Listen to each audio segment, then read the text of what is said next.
Hello and welcome everybody to another episode of Books in Bytes. Today, we're tackling a giant Yeah, in the world of economics. definitely a giant. Murray Rothbard's Man, Economy, and State with Power and Market. This book is a beast.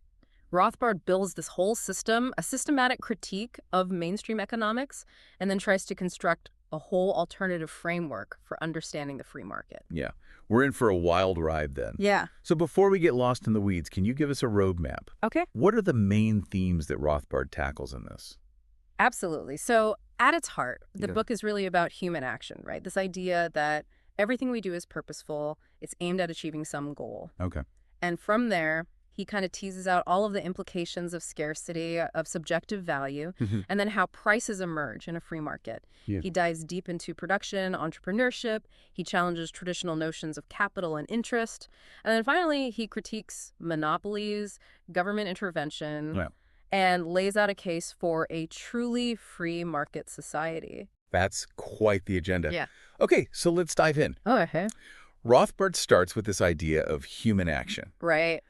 It sounds deceptively simple. It does. It sounds simple, but it's really the bedrock of his entire system, right?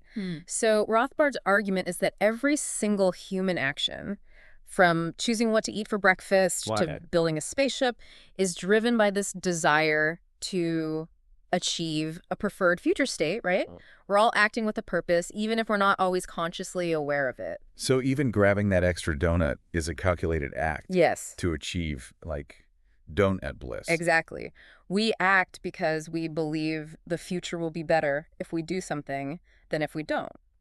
Now introduce scarcity into the mix. Okay. We don't have unlimited resources. We don't have unlimited time. We don't even have unlimited stomach space. Right. And so we constantly have to make choices based on what we think is going to bring us the most satisfaction. And that's where subjective value comes in. Yeah, exactly. What's valuable to me may not be valuable to you at all. Precisely.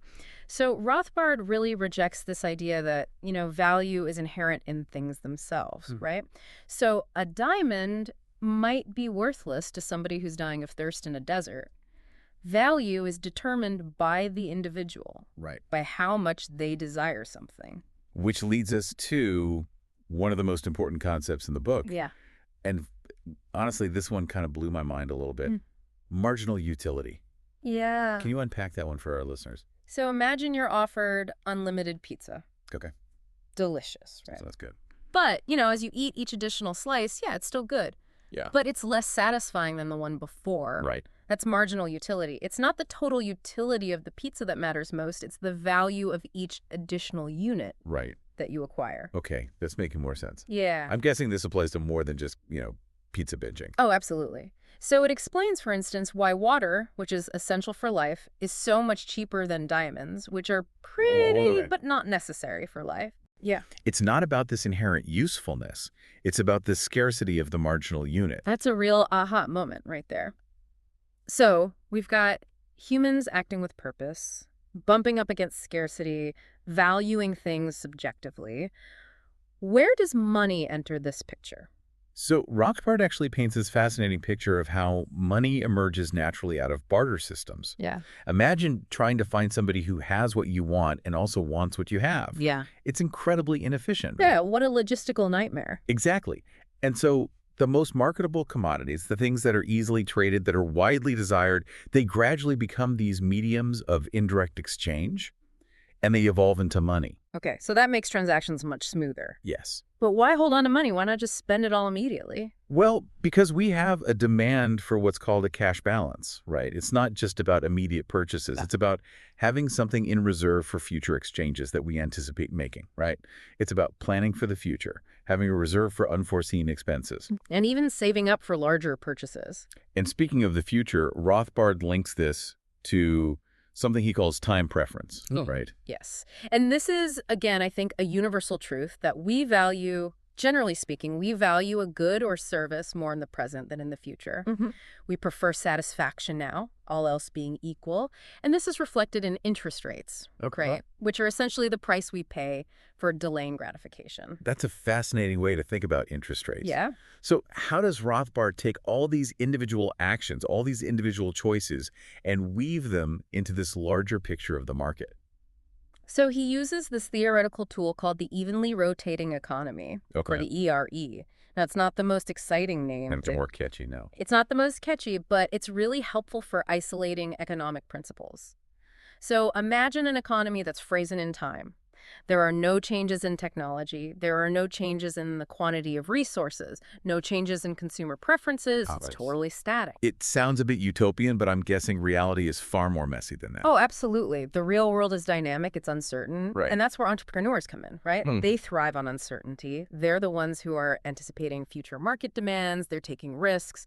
They're the ones driving innovation. So they're like the wild card in this otherwise static system. Precisely. And because of that constant change, there is no such thing as a perfect market, right? Right. And Rothbard argues that attempts to, say, define monopoly power often rely on these really unrealistic assumptions about how a competitive market should look. So like those perfect competition models we often hear about are not so realistic in Rothbard's view.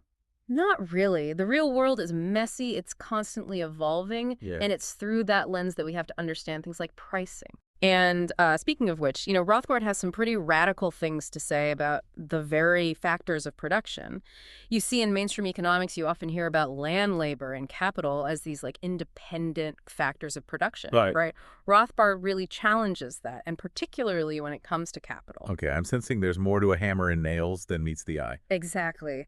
He argues that capital goods, those tools, machines, factories, they're themselves products of previous human effort, land, and time, right? They don't just magically appear. Okay. So say the capital earns interest in the same way that land earns rent. Right. Rothbard thinks that's a flawed comparison. Precisely. Because traditional views tend to treat capital as if it's this independent entity, when in reality, it's the result of previous production. Okay. It's entrepreneurs combining land and labor in new ways. So how do we even begin to, determine the prices of all these factors? It sounds like things can get complicated quickly.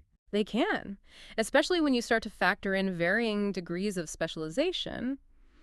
Rothbard dives into something called discounted marginal value product, or DMVP, to explain this. Okay. That sounds a bit intimidating. Can we get a real-world example here? Sure. So imagine you're running a bakery. Right. And you're thinking about hiring another baker. Okay. You would consider, okay, how much more bread could they produce and how much can I sell that bread for? Right. Right? You'd weigh that against their wages and other costs. But you're essentially trying to figure out if that extra baker is going to bring in more revenue than they cost. Exactly. That's a simplified way of understanding how entrepreneurs are calculating this discounted marginal value product of different factors of production. Okay. They're constantly evaluating which combination of land, labor, and capital goods is going to yield the highest return. It's like this constant cost-benefit analysis, but on a much grander scale. Precisely. And it highlights the role of entrepreneurs as those who take on that uncertainty, right? The risk of combining these factors in the hope of producing something that consumers value. Right. But remember, their decisions aren't made in a vacuum. Right. We've got consumers to factor in. They're the ones ultimately deciding what's valuable. Absolutely. Every purchase is like a vote, right? It's telling producers what consumers want, how much they want, and what they're willing to pay for it. Right. And this constant feedback loop is what guides production in a free market. It's like an ongoing conversation between producers and consumers. That's a great way to put it. It's mediated by prices. And it's this decentralized system driven by individual choices and incentives that Rothbard sees as the most efficient way to allocate resources and meet consumer needs. More efficient than, say, a centrally planned economy. In Rothbard's view, yes. Yeah. He argues that central planning suffers from what he calls this knowledge problem. No single entity can possibly possess all of the information about individual preferences, resource availability, technological possibilities to make those decisions optimally. So the free market, for all its imperfections, is still the best system we've got. That's the core of his argument. But he doesn't shy away from acknowledging that markets can be imperfect. Right. And he dedicates a significant portion of the book to dissecting what he sees as one of the biggest disruptors of that system: government intervention. And he doesn't mince words about his feelings on that, does he? Not really. Whether it's price controls, tariffs, or regulations, Rothbard sees government intervention as often doing more harm than good, even when well-intentioned. Can you give us an example? What kind of harm are we talking about here? Sure. So take minimum wage laws, for example. Okay. On the surface, they sound like a way to ensure a living wage for workers, right? Right. But Rothbard argues they can actually lead to unemployment, particularly for low-skilled or entry-level workers. Because if that minimum wage is set above the market rate, then employers might not be able to afford to hire as many workers. Exactly. It can create a surplus of labor leading to job losses. Rothbard would argue that the most effective way to raise wages is actually through economic growth, which increases the demand for labor naturally. So he's advocating more for a hands-off approach, letting market forces kind of dictate wages rather than government decree. That's a core tenet of his thinking.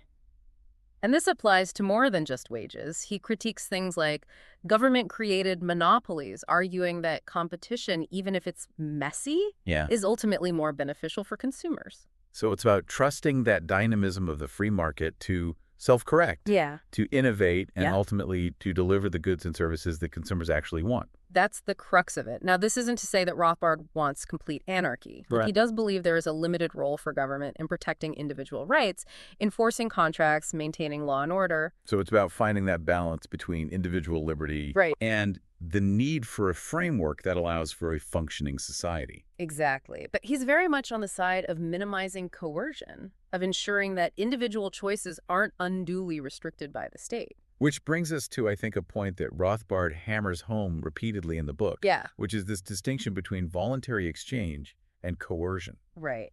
He sees this as the key difference between market interactions, where both parties theoretically benefit, and government intervention, which often involves forcing someone to do something they wouldn't otherwise choose to do. And that coercion, Rothbard would argue, leads to all these unintended consequences. Yeah. Economic distortions, and ultimately a less prosperous and less free society. Precisely. He even extends this critique to areas like intellectual property, challenging the very notion of patents, for example. Yeah, that's a surprising twist. What's his issue with patents?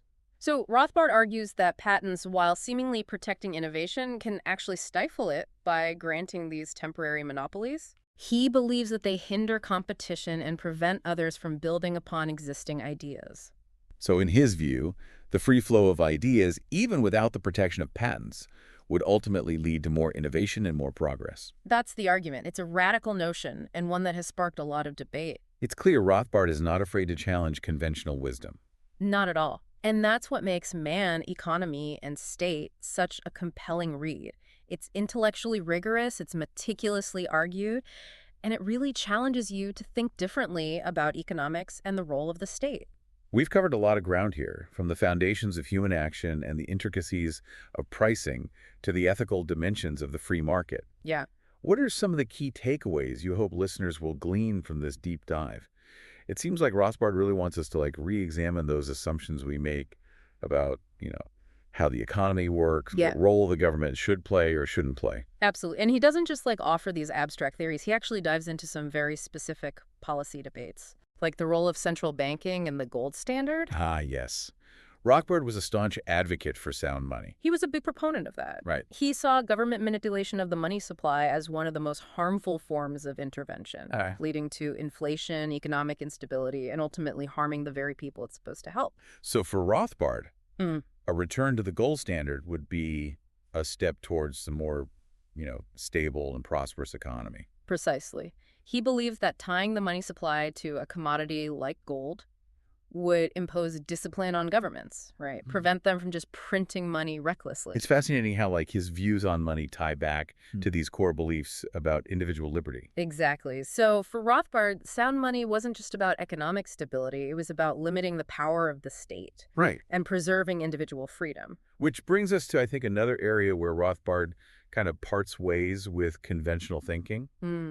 His views on charity and welfare. Yeah, he was highly critical of government-run welfare programs, arguing that they create dependency, that they distort incentives, and that they ultimately fail to address the root causes of poverty. So if not the government, then what's the solution? So Rothbard was a strong proponent of private charity and voluntary mutual aid.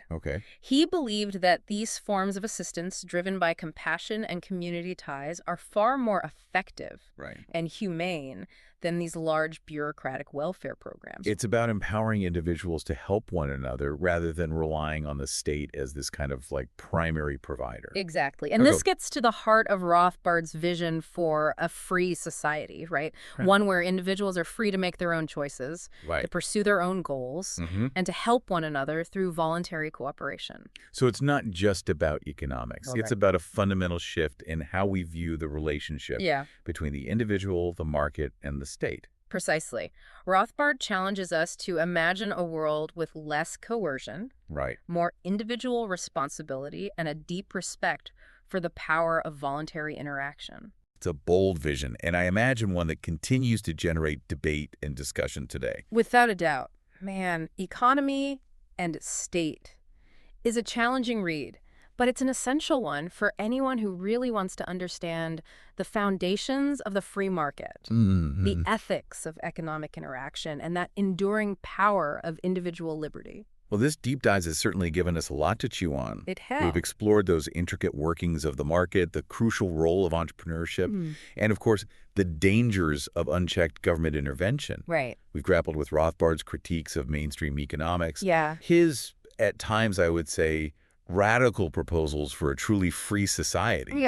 And, of course, his really unwavering belief in the power of human action. Absolutely. Whether you agree with all of his conclusions or not, Rothbard forces you to really confront your assumptions about the world. And to think deeply about the kind of world we want to create. And that's the mark of a really great thinker. Well said. To our listeners, we encourage you to pick up a copy of Man, Economy, and State. Yes. And embark on your own deep dive. Absolutely. You might just be surprised at what you discover. Happy reading! Until next time, keep those brain cells firing and the questions coming.